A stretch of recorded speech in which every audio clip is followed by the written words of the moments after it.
4절부터 19절까지 말씀인데요. 다 읽지는 않고요.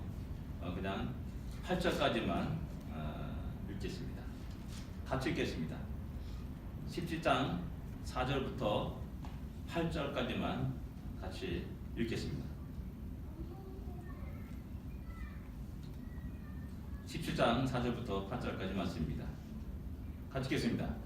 보라, 내 언약이 너와 함께 있으니 너는 여러 민족의 아버지가 될지라. 이제 후로는 내 이름을 아브라함이라 하지 아니하고 아브라함이라 하리니 이는 내가 너를 여러 민족의 아버지가 되게 함이니라. 내가 너로 심히 번성하게 하리니 내가 네게서 민족들이 나게 하며 왕들이 네게서부터 나오리라. 내가 내 언약을 너와 내 대대 후손 사이에 세워서 영원한 언약을 삼고 너와 내 후손의 하나님이 되리라. 내가 너와 내 후손에게 내가 거류하는 이 땅 곧 가나안 온 땅을 주어 영원한 기업이 되게 하고 나는 그들의 하나님이 되리라. 아멘. 계속해서 지금까지 이렇게 아브라함이 나타나신 하나님을 이렇게 쭉 말씀합니다. 8번까지 있습니다. 네, 앞으로 이제 3번 더 남았습니다. 오늘 5번째입니다. 이 5번째 나타나서 말씀하신 하나님. 여기서 우리 중요한 장면은 아브라함이 아브라함으로 바뀌게 되고 사라의 이름이 사라로 바뀌게 되는 것입니다. 그리고 또한 할례를 명하신 장면이 이어서 나옵니다. 그리고 드디어 약속의 자녀인 이삭의 이름이 등장하는 것이라 알 수가 있습니다.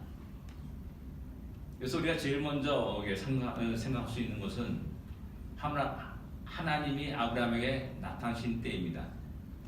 1절에 보기에는 99세 때 하나님이 아브라함에게 나타났음을 갖다가 말씀합니다. 5번째 나타나는 사건입니다. 4번째와 이 5번째 사이에는 몇 년의 시간이 있을까요? 퀴즈입니다. 5년, 10년, 15년, 20년. 어느 게 있습니까? 15년. 예, 비슷합니다. 예, 상당히 오랜 시간이 흘렀습니다. 정확한 것은 분명한 것은 13년이 넘는다는 것이고 최소한도 15년에서 많게는 20년까지 그 긴 시간이 있다라는 사실입니다. 그 동안에 하나님은 침묵하셨음을 갖다가 우리에게 이야기해주고 있는 겁니다. 그 사이에 연약한 인간들은 어떻습니까? 하나님 약속을 붙잡지 못합니다.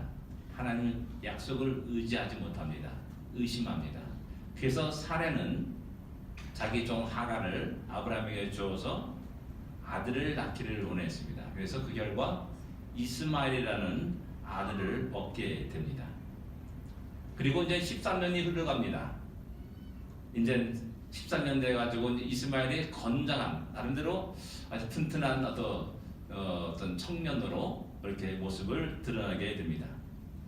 13세라면 여러분들 유대인들이 남자 성인식을 하는 나이입니다. 여자는 12세에 하고요, 남자는 13세에 합니다. 하나님 앞에서 이제 독립된 인격체로서 신앙인의 책임을 지켜야 한다는 그런 나이가 바로 성인식하는 나이 13세라 말할 수가 있습니다. 성인식을 하면서 아브라함은 나름대로 흐뭇하게 여겼을 겁니다.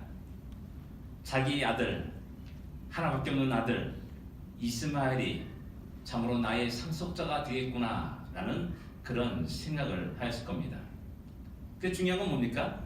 하나님 약속은 변함이 없는데, 하나님 약속은 변함이 없는데 10년이 지나도 20년이 지나도 100년이 지나도 1000년이 지나도 변함이 없는데 인간 아브라함은 이제 드디어 이스마엘 아들을 자기의 상속자로 생각하며 그렇게 나름대로 바라보고 있었을 것이라는 사실입니다. 하나님은 오랫동안 침묵하셨습니다. 사례가 종을 통해서 아들을 얻으려고 할 때도 하나님은 침묵하셨습니다. 이스마엘이 태어났을 때도 하나님은 여전히 침묵하셨습니다. 이스마엘의 건장한 청년으로 자랄 때도 침묵하셨고, 사람들은 아브라함 속에 마음속에 이스마엘을 두고 살아갈 때도 하나님은 침묵하셨습니다.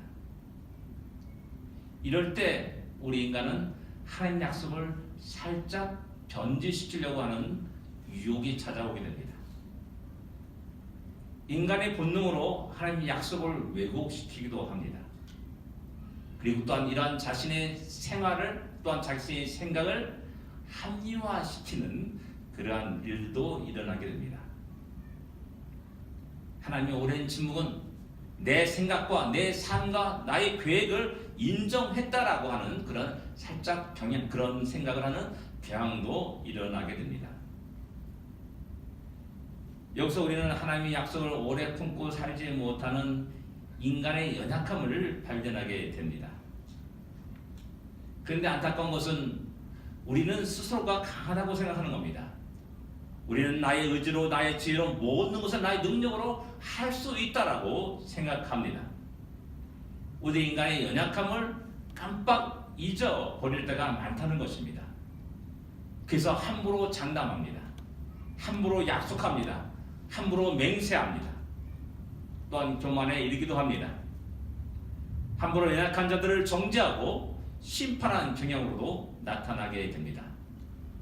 이런 대표적인 사람이 베드로라고 할 수가 있습니다.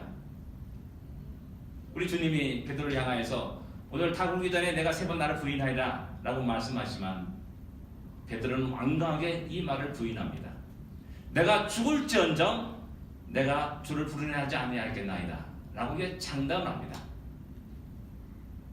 이런 장담이 몇 시간 하겠습니까? 얼마 한가합니다. 한나절도 가지 않습니다. 결국 주님의 말씀처럼 그는 3번씩이나 주님을 부인하는 자로 성경에 기록되고 있음을 보게 됩니다. 우리는 강하다고 생각하는데 나의 의지가 대단하고 생각하는데 또 나의 믿음이 대단하고 생각하는데 실적인 현실 상황 속에서는 너무나 연약한 모습을 보게 되는 겁니다. 우리 마음속에 하나님 약속이 자꾸 흔들립니까? 하나님 약속이 흔들립니까? 의심이 일어납니까? 그건 바로 우리의 연약함을 증가하는 것입니다. 또 어떤 사람은 자신의 연약함을 보면서 저 사람은 굉장히 믿음이 좋다라고 생각하게 됩니다. 그래서 또 그 사람 앞에 왠지 모르게 신앙의 열등감을 가지고 살아가는 사람들이 의외로 많은 것을 보게 됩니다. 그러나 우리 모두는 연약한 존재입니다. 그 사람이 내가 믿음이 좋다고 생각하는 그 사람도 역시 마찬가지로 연약한 존재일 수밖에 없다는 사실을 우리는 볼 수 있어야 됩니다. 제가 존경하는 분이 그러더라고요. 자기가 가장 존경하는 그분의 집은 가지 말라라는 그 말을 저에게 했어요. 보기에는 겉으로 볼 때는 참 멋있고 참 존경스러운 것 같지만은 또한 그 가정 속에 실제 들어가게 되면은 전혀 다른 모습을 발견하게 된다는 거죠. 그런 연약한 모습을 발견하고 나서 더 큰 신앙의 좌절과 절망 속에 빠지는 의외로 많은 사람들을 발견할 수가 있다는 겁니다. 그래서 결론이 뭐냐? 우리는 하나님의 은혜로 살아가는 사람들입니다. 대미합니다. 내 의지가 아닙니다. 내 능력이 아닙니다. 하나님의 은혜가 우리 안에 없으면 우리는 내 각오와 결단과 내 의지를 지킬 수 없다는 사실을 발견하게 되는 겁니다.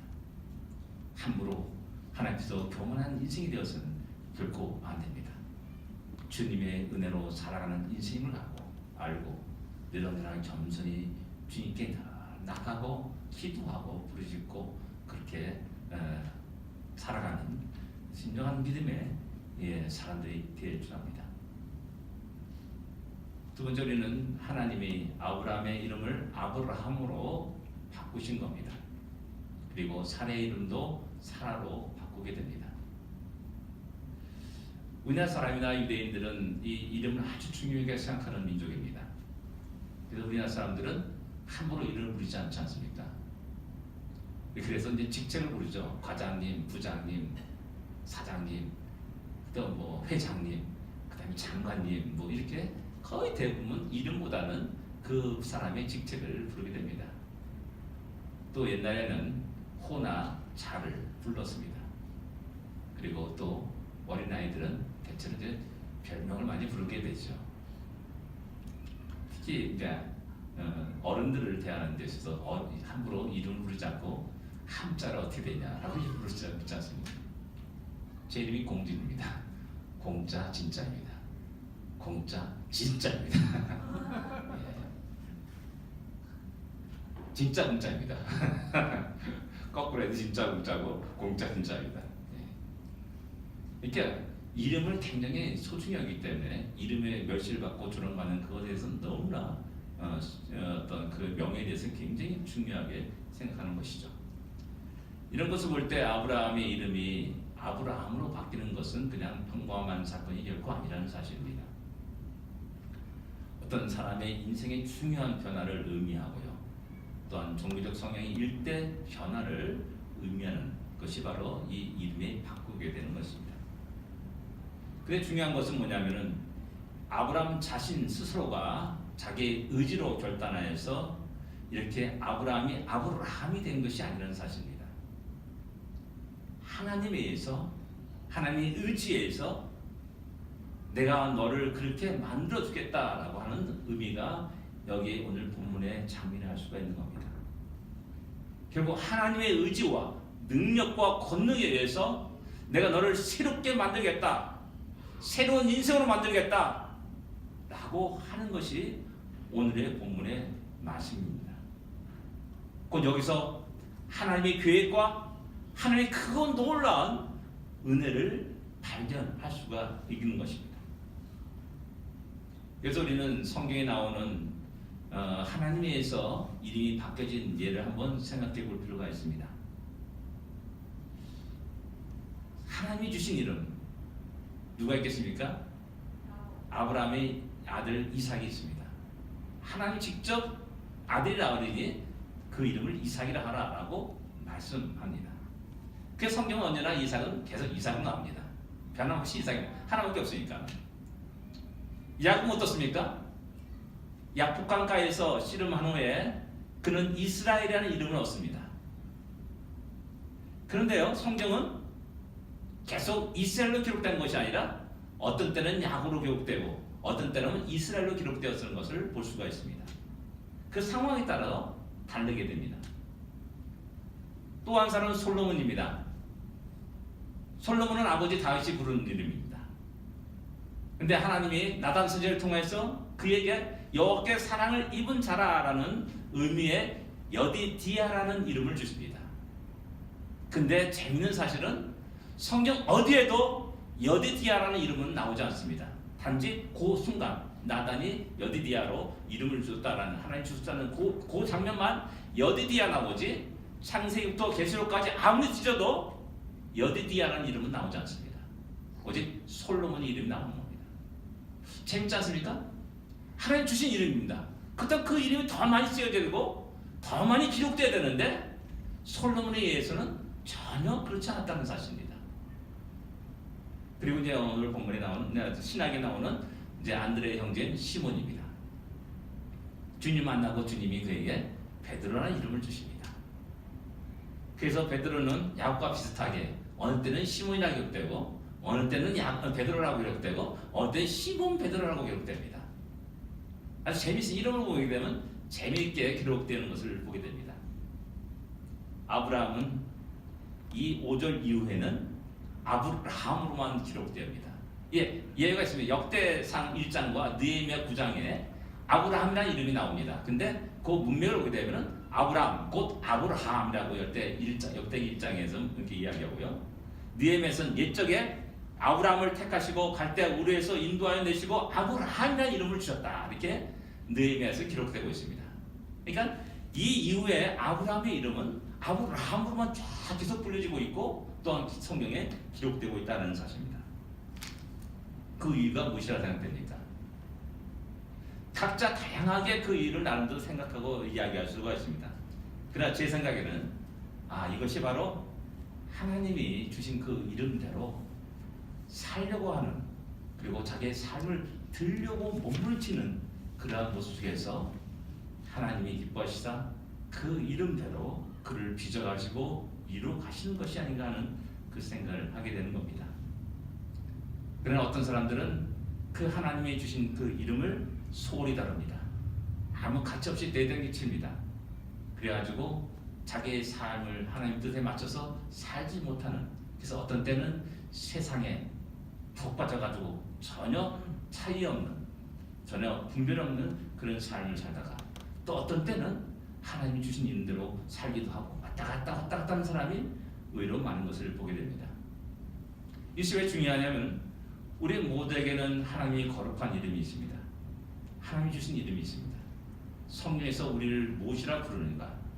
그것은 바로 성도라라고 부른다는 사실입니다. 성도. 영어 성경에는 그게 세인트입니다. 이런 성자입니다. 여러분들 우리가 성도라면 아무 꺾임없이 그냥 성도님이라고 얘기합니다. 근데 제가 여러분들 성자님 이렇게 말하면 어떻게 되겠습니까? 전부 다 낯간지럽죠. 참 부끄럽죠. 왜 그렇습니까? 내가 성자가 아닌데 성자라고 부르니까는.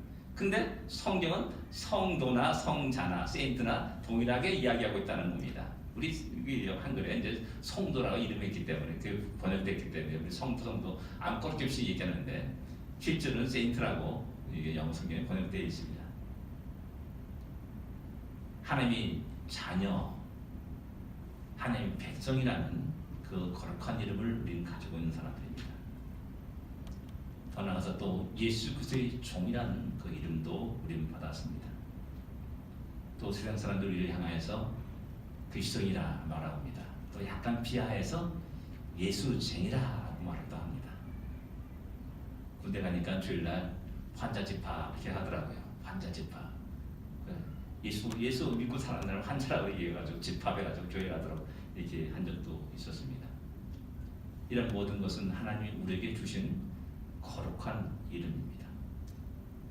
그런데 세상 살아가면서 먹고 살기에 바빠가지고 또 세상에 동화되어가지고 이 거룩한 이름을 망각하며 잊어버리고 세상에 푹 빠져 살아가는 그런 어리석은 많은 인생도 있음을 보게 됩니다.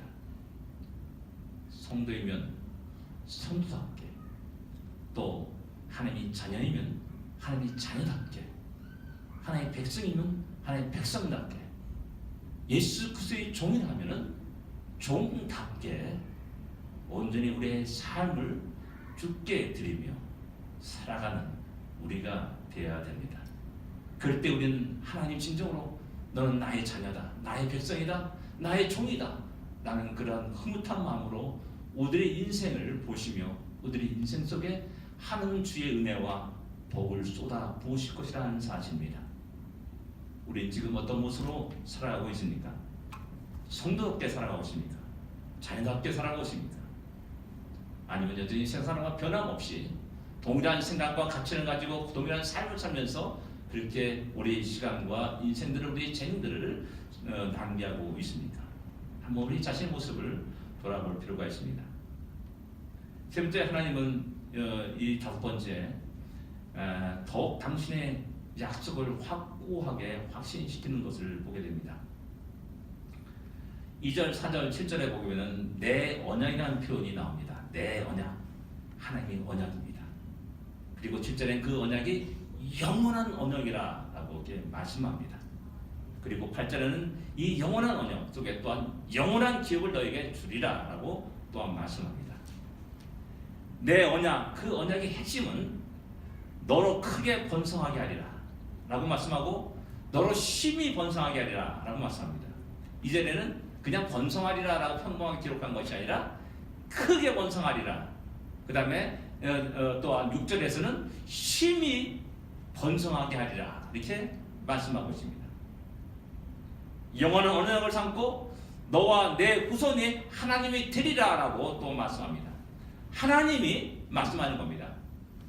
너와 내 후손에게 영원히 하나님 되게 되리라 라고 이렇게 말씀합니다.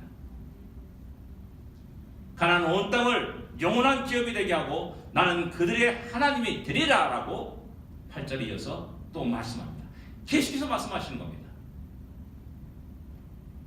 그리고 드디어 18절에 태어난 아기의 이름을 이삭이라 하라 라고 말씀합니다. 여러분들 이 속에서 우리는 약간 좀 하는 그런 어떤 감탄사가 일어나야 됩니다. 이스마엘이나 하나님 앞에 잘 살기를 원합니다 라고 생각하는 아브라함에게 요청에 대해서 야 아니야, 내게 태어날 그 아들이 이삭이 될 거고 또한 삼수자가 될 거다 라고 분명하게 말씀합니다. 그런데 우리는 이 말씀을, 이 하나님의 말씀을, 이 약속을 신뢰할 수 있냐는 겁니다. 점점 아브라함은 늙어갑니다. 또 사라도 늙어갑니다. 과연 아들을 낳을 수 있을까? 난 그런 생각을 하고 있지 않겠습니까? 근데 야, 아기가 태어났는데 그 이름을 이삭이라 해라 라고 말한다면은 그 하나님의 말씀을 에이 농담도 하지, 농담도 참 이런 농담이 어디 있습니까? 라면서 웃어 넘기지 않겠습니까? 그래서 이삭이라는 이름이 된 것 같아요. 웃었다라는 그 이름, 웃음이라는 이름 된 것 같습니다. 과연 하나님의 그 약속을 신뢰할 수 있냐는 겁니다. 계속해서 그 하나님 약속을 붙잡고 의지하면서 살 수 있냐는 겁니다. 어떤 사람은 야 속고 속는 게 하나님 그 우리들 인생 아니냐? 자 지금까지 하나님이 이렇게 조금만 기다려, 조금만 기다려, 조금만 기다려 계속해서 갔더니 말이야 아무것도 없더라, 고생만 바가지 했더라 라면서 이제 하나님 말씀 안 믿어 라는 것이 일반적인 우리의 모습이 아닌가 생각됩니다. 아들이 없는 상황 속에서 너를 크게 번성하리라, 너를 심히 번성하게 하리라, 나는 이 말씀을 의지하고 신뢰할 수 있냐는 겁니다. 더더구나 15년에서 20년 힘이 세고 오랜 시간 침묵을 일관하신 하나님에게서 나온 말씀을 과연 신뢰하고 의지할 수 있냐는 겁니다. 세상 사람은 수많은 어려움과 고통 속에 살아가고 또한 두려움과 걱정 속에 살아갑니다. 그런데 우리가 이 약속의 말씀을 들었을 때 우리 마음은 할렐루야 기뻐하며 마음의 평강이 찾아오냐는 겁니다. 여전히 두렵지 않습니까? 걱정스럽지 않습니까? 내가 한다고 생각하면 절대 평강이 있을 수 없습니다. 여전한 두려움과 걱정 속에서 우리가 살아갈 수밖에 없습니다. 그러나 우리는 여기서 하나님이 굳센 의지를 발견할 수 있어야 됩니다. 변함없는 하나님의 계획을 발견할 수 있어야 됩니다. 1절에 나는 전능한 하나님이다 라고 하나님이 선포하십니다. 전능한 하나님이시기 때문에 능히 모든 것을 할 수 있다라고 이야기하고 있는 겁니다. 인간 연약한 아브라함 너는 할 수 없어. 그러나 나는 할 수 있어 라고 말하는 겁니다. 내가 할 거야. 내가 할 거야. 내가 이 약속을 지킬 거야. 내가 그렇게 이루어 갈 거야. 라는 분명한 하나님의 굳건한 의지를 여기서 발견하게 되는 겁니다. 15장에 가면요 하나님과 아브라함이 언약하는 그 예식을 하는 장면이 나옵니다. 하나님이 재물을 가져오라고 말합니다. 3년 된 암소, 또한 3년 된 염소, 또 암소와 염소, 또한 순양을, 또한 산비들과 비둘기를 가져오라라고 말씀합니다. 그리고 그들 쪽에서 벌려놓으라라고 말씀합니다. 아브라함 그 명령대로 다 행합니다. 그리고 그런데 안타깝게도 아브라함은 깊은 잠에 빠졌음을 15장 12절에 기록하고 있습니다. 언약의 당사자 두 사람이 그 쪼갠 고기 사이로 지나가면서 너가 이 약속을 지키지 않으면 바로 이와 같이 된다라는 것을 이야기하는 겁니다. 근데 15장의 그 장면 속에는 아브라함이 그것을 지나가지 않습니다. 하나님만이 그것을 지나가게 되는 겁니다. 무슨 말합니까? 연약한 아브라함 너는 그 약속을 지키지 못한다 할지라도 내가 그 약속을 지킬 것이다 라는 하나님의 놀라운 뜻과 계획과 의지와 은혜가 거기에 있는 겁니다. 그런데 여전히 우리는 우리의 문제를 우리 자신이 붙들고 살아가려고 하지 않습니까? 수고 모은 자가 다 내게로 오라라고 주님은 분명히 우리에게 말씀하시고 우리를 초청하는데 여전히 우리는 우리의 무거운 짐을 지고 우리의 길을 가고 있지 않냐라는 겁니다. 너 염려를 다 주께 맡겨버리라라고 말씀하는데 여전히 우리는 염려를 그 등에 지고 무거운 짐을 지고 우리의 길을 힘들게 땀 흘리면서 피곤해지게 그렇게 살아가고 있지 않냐는 겁니다. 우리 자신의 힘으로는 아무것도 할 수 없는 것을 너무나 잘 알고 있음에도 불구하고 여전히 우리는 우리의 능력과 지혜를 의지하면서 우리의 인생을 살아가려고 우리의 인생을 개척해 가려고 발버둥치는 그런 인생은 아닌가 하는 생각을 하게 됩니다. 아브라함 인생이 우리에게 무엇을 말합니까? 위대한 인생을 우리에게 전하고 있는 겁니까? 아닙니다. 반대로 연약한 아브라함, 한 연약한 인생을 붙잡고 어떻게 그를 빚어가고 있는지 하나님은 전능하신 능력과 권능을 우리에게 이야기해 주고 있는 겁니다. 하나님의 크고 놀라운 은혜를 우리에게 말씀해 주고 있는 겁니다. 그 하나님이 우리 하나님입니다. 그 하나님이 나의 하나님입니다. 우리 모두는 고백하고 있지 않습니까? 우리의 죄악된 모습을 고백하고 우리 연약한 모습을 고백하고 있지 않습니까? 우리의 의지가 우리의 지혜가 부족하다는 사실을 우리는 고백하고 있지 않습니까? 그렇다면 우리는 답은 정확합니다. 답은 너무나 명확합니다. 하나님께 나가는 것밖에 없습니다. 전능하신 하나님께 나가는 것밖에 없습니다. 전능하신 하나님 말씀에 귀를 기르는 것밖에 없습니다. 하나님의 말씀에 귀를 기고 그 말씀에 순종하며 발걸음을 옮기는 것밖에 없습니다. 내 자신 스스로가 내 길을 계속하며 내 길을 걸어가려고 하는 것처럼 어리석은 것이 없는 것을 아는 사실입니다.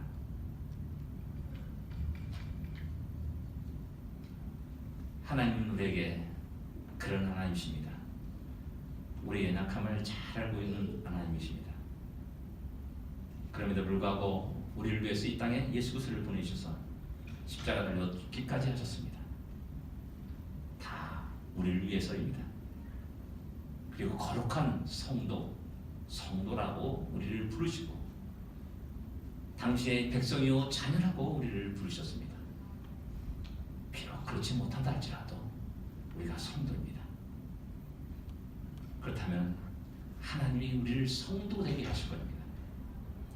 그렇다면 우리는 그분께 우리의 모든 맡기며 순종하며 그분의 인도하심을 따라가는 그러한 사람이 될 때 어느 순간에 우리가 그렇게 변해가는 것을 보게 됩니다. 아브라함이 아브라함으로 변했듯이 우리의 삶의 모든 인격이나 삶의 모든 것들이 그렇게 변해갈 것입니다. 또 하나님은 언약의 표징으로 할례를 행하도록 명령하십니다. 여러분 할례가 무엇인지 잘 알고 있습니다. 그 할례를 행할 때 큰 고통이 따르게 되고 피가 나게 됩니다. 언제나 우리 남자들 농담으로 소비 물 때마다 그것을 확인할 수가 있습니다. 저희 왼팔에는 큰 흉터가 있습니다. 그 흉터를 볼 때마다 그때 그 사건이 기억됩니다. 마찬가지로 할례가 그런 역할을 하는 겁니다. 언제나 그것을 확인할 수가 있습니다. 날마다입니다. 순간순간마다입니다. 그 크고 놀라운 하나님의 약속을 기억하게 합니다. 아브라함뿐만 아니라 그 이후에 일어나는 모든 후손들도 그 할례를 보면서 하나님의 영원한 약속, 크고 놀라운 약속을 기억하게 되는 겁니다. 그러나 우리는 구약의 할례를 받지 않습니다. 구약의 성도들은 육체의 할례를 받았지만은 우리는 마음의 할례를 받게 됩니다. 그리스도의 피가 우리 안에 살아 있습니다. 그 놀라운 구원의 기쁨과 감격이 그 은혜가 우리 안에 넘쳐 있는 것입니다. 계시록 2장에 보면은 주님은 에베소 교회를 향하여서 그러나 너에게 책망할 것이 하나 있다. 너희 처음 사랑을 버렸노라 라고 이렇게 말씀합니다. 그리고 어디서 떨었는지 생각하고 회개하고 처음 행위를 가지라 라고 공고합니다.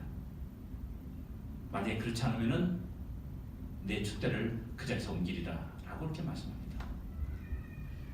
처음 사랑, 처음 행위가 무엇이 이렇게 중요하길래 그 촛대를 옮기기까지 하냐는 겁니다. 그 처음 사랑과 처음 행위가 무엇입니까? 주님을 만나는 그 놀라운 기쁨과 감격입니다. 주님을 만난 그 놀라운 구원의 환희와 감격입니다. 이 모든 것은 내 의지와 내 생각으로 된 것이 아니었습니다. 전적으로 성도까지 모든 것이 하나님의 은혜였습니다. 이 사실을 잊게 되면 율법주의에 빠지게 됩니다. 하나님의 영광을 가리게 됩니다. 내가 교회에 나왔다라고 말합니다. 내가 믿었다라고 말합니다. 그러나 다시 돌아보니까는 하나님이 우리 주님이 나를 찾아오시고 그 먼 보좌의 영광을 다 버리시고 나 이곳까지 나를 찾아오셨다는 사실입니다. 또한 여러 가지 환경 속에서 그분을 보게 하시고 그분을 만나게 하시고 또 그분을 영접하게 하신 그 하나님의 놀라운 은혜를 고백하게 되는 겁니다. 바로 이 놀라운 은혜를 결코 잊어서는 안 된다라고 말하는 겁니다. 아브라함에게 할례를 행하시며 날마다 순간순간마다 그 약속을 기억하라고 하셨듯이 우리에게도 동일한 그 놀라운 은혜 속에서 우리의 인생을 살도록 하신다는 사실입니다. 그 은혜 속에서 기뻐하며 감사하며 또한 여러 가지 어려움과 힘든 일이 많을 때마다 주께 나와 기도하면서 주님의 능력과 권능을 의지하는 진정한 신앙인 성도가 되어야 된다는 사실입니다. 이 놀라운 구원의 기쁨이 그 은혜가 우리 안에 넘치기를 기도합니다. 기도하겠습니다.